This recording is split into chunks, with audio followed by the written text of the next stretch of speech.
Greetings from the beautiful San Gabriel Valley in Southern California. There's been a trend in the last few years, most notably since 2020, that I could put my finger on. And I believe it's a good trend, and it's the embrace of two of the main components or principles of what people call vitalism. Now, the two main principles are arete, which is Greek for moral excellence, and physical strength. And it's being embraced increasingly by Christian young men. Hey, good to see you, Donnie. Good to see you. It's being increasingly embraced by young Christian men who are fed up with the values of the modern world.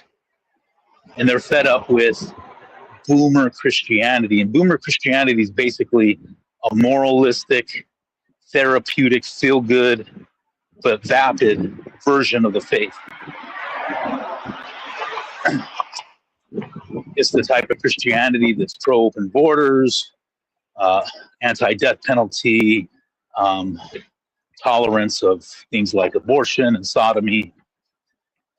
Maybe not full embracement of it, but tolerant of it. What's interesting is, and what this reveals is, this virtue signaling against these principles of vitalism, like moral excellence and physical strength, it reveals exactly what me and many others have suspected, that the leaders, not only of our nation, but the leaders of so-called the church, that they don't want young men to be strong. And I mean strength in the physical sense, but also in the moral sense. And Christianity doesn't want that, because modern Christianity is trying to fit in with globo homo. They're trying to fit in with the global homogenization of the world. And to fit in with that, they have to be tolerant of the sins I just mentioned.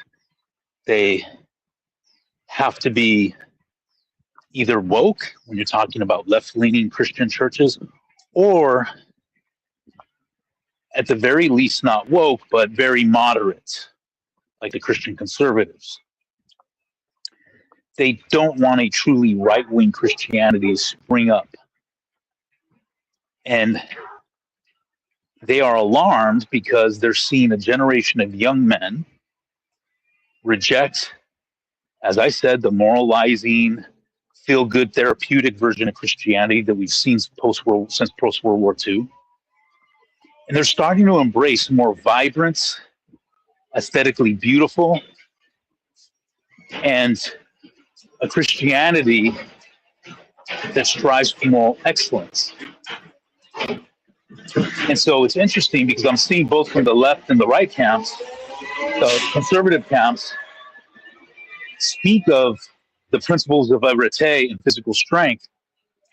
They literally call them pagan values and virtues. One, to isolate those two things as just pagan virtues is ridiculous, because you can go to the Bible. The word arete is in the Bible, and it means, like what I mentioned, moral excellence. And all throughout Scripture, we're commanded to strive for moral excellence. So why is in physical strength? I mean, that's just nature, right? I mean, when you're, I don't even care if you're a man, if you're a woman, you need to take care of your body, because your body is what you carry with you throughout your life. That's your, we take care of our cars, right? And our cars are not something we use every moment of the day, but our bodies are with us every moment of the day. So there's nothing wrong with being physically strong. It's people naturally are attracted to people that have strong bodies. Of course, it can go too far when people start using performance enhancing drugs, and that's wrong. But we've had decades of, I don't know how to phrase this, but decades of the New World Order agenda of poisoning people with bad foods. The fast food industry has increased 20-fold. When I was a kid, you had your McDonald's, your Burger King, your Carl's Jr., a Taco Bell, and that was pretty much it for your fast food and in and out if you're out here on the West Coast. And now you just have tons of places to go for fast food. And we know about the foods and the GMOs and all that stuff. And another way they've debilitated young men is by porn, right? Porn. So you have bad eating habits, less activity because of the increase in technology, social media. So it's left the populace of America dramatically obese. And so men are waking up and they're tired of that. And in the churches, there is no rebuke of the obese. There is no rebuke of those that overindulge. And so they're alarmed that this vibrant Christianity, where men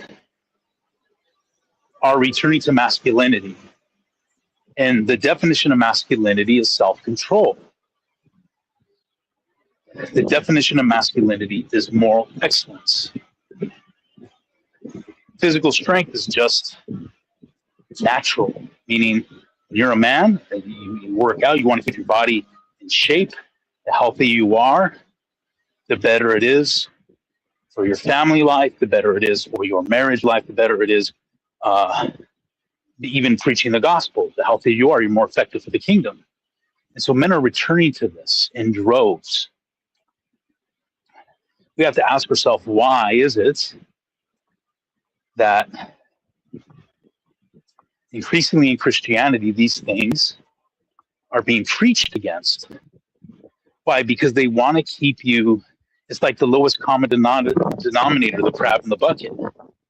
When Christians start pursuing these things and not making excuses anymore with this weak, well, we're just all sinners, and the lowest common denominator, this kind of sickly, weak Christianity where woe is me, we're just all these wretched sinners and we can't do anything. And don't you dare try to improve yourself because that's words.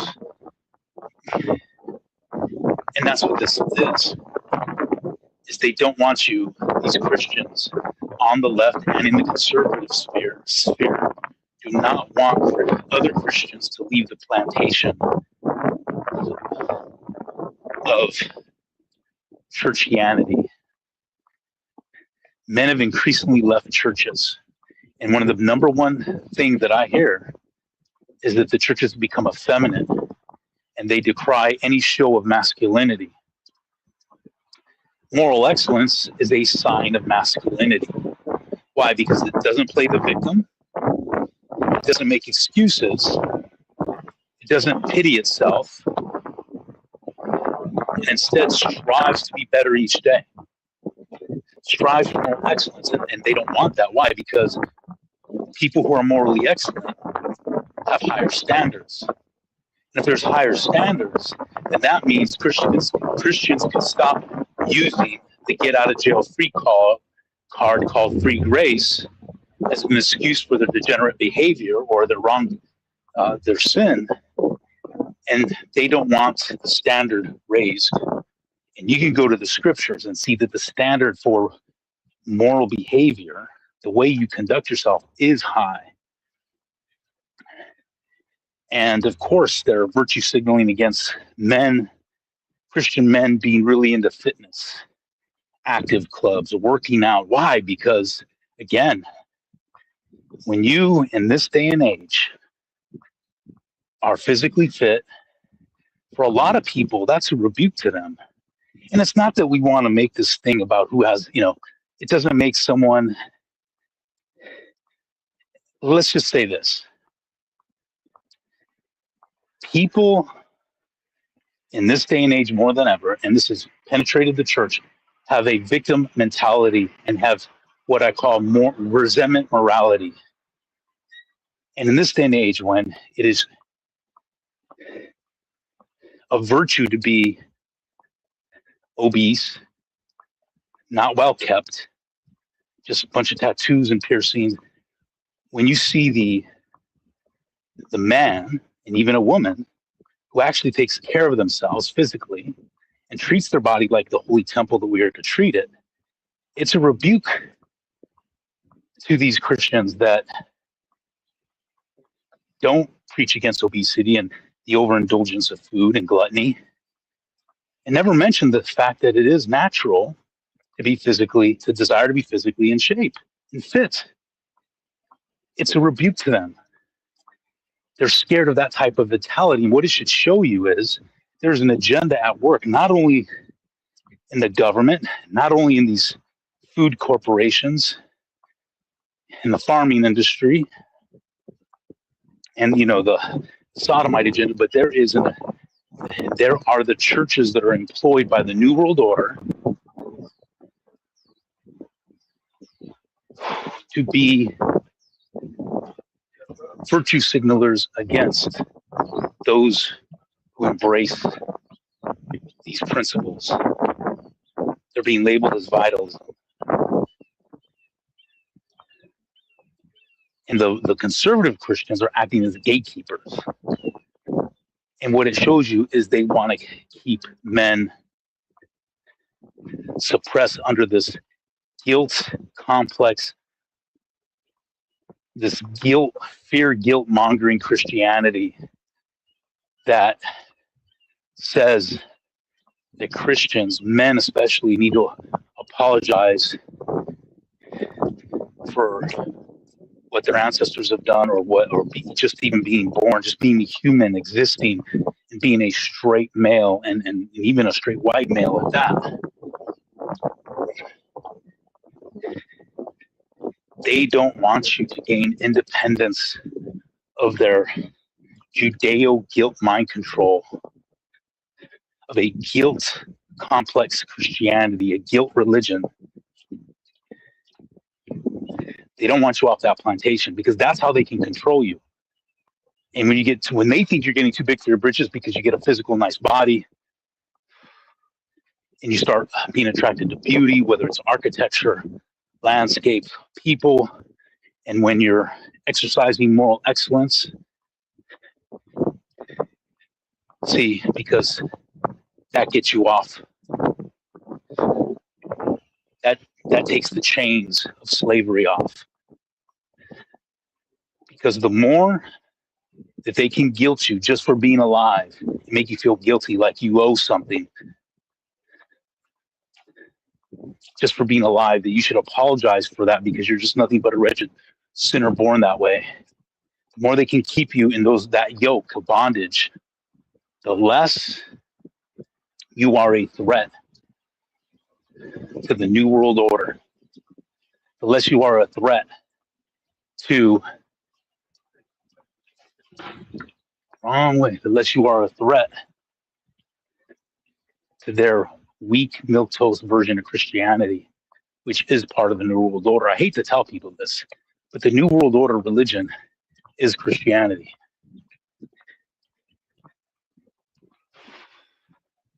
So that's what they're doing. They want to employ this guilt complex against you. When they see men getting out of that slave boat of boomer therapeutic Christianity, which is your modern Christian evangelicalism, Catholicism, Orthodoxy, everything, Jehovah's Witness, whatever you want to do, say it, whatever denomination, they see young men getting out of that slave plantation mentality of that version of Christianity, then comes the gaslighting. Because the one thing the New World Order cannot afford is a vibrant, youth-driven Christianity that wants to return back to traditional Christian doctrine, traditional Christian morals. It doesn't appeal to the lowest common denominator of this weak victim mentality version of Christianity.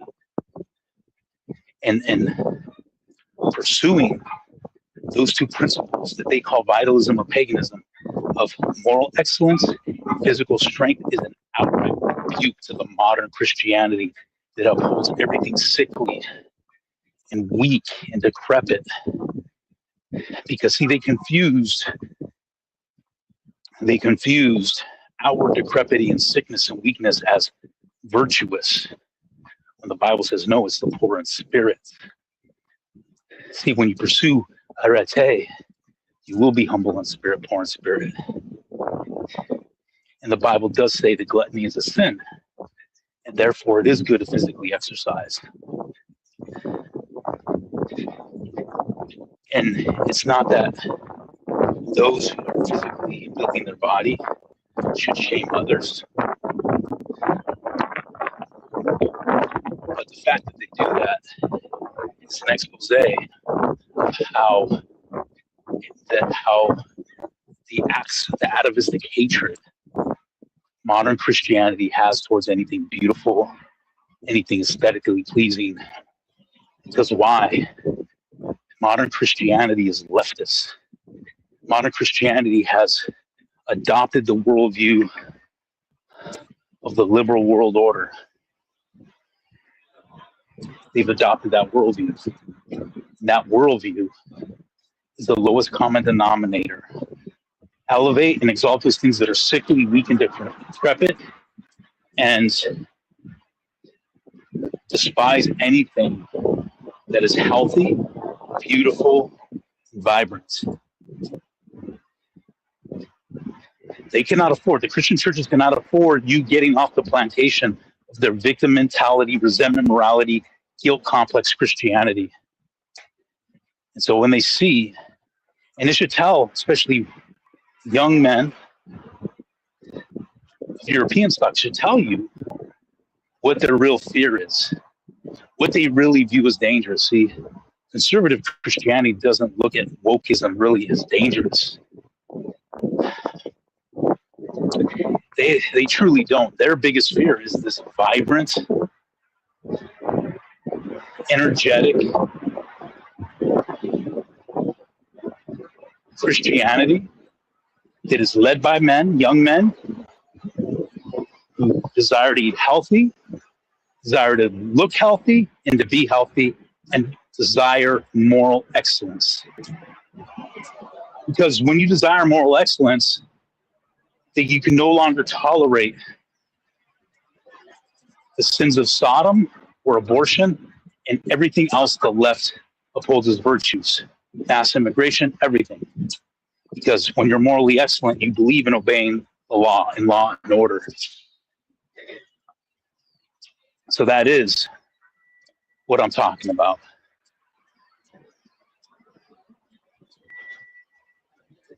So it reveals a lot. Modern Christianity is sickly. It is a spiritual mental disease. And I think what you're seeing with young men is the return of a vibrant, strength that is very masculine. And these are followers of Christ. God bless you.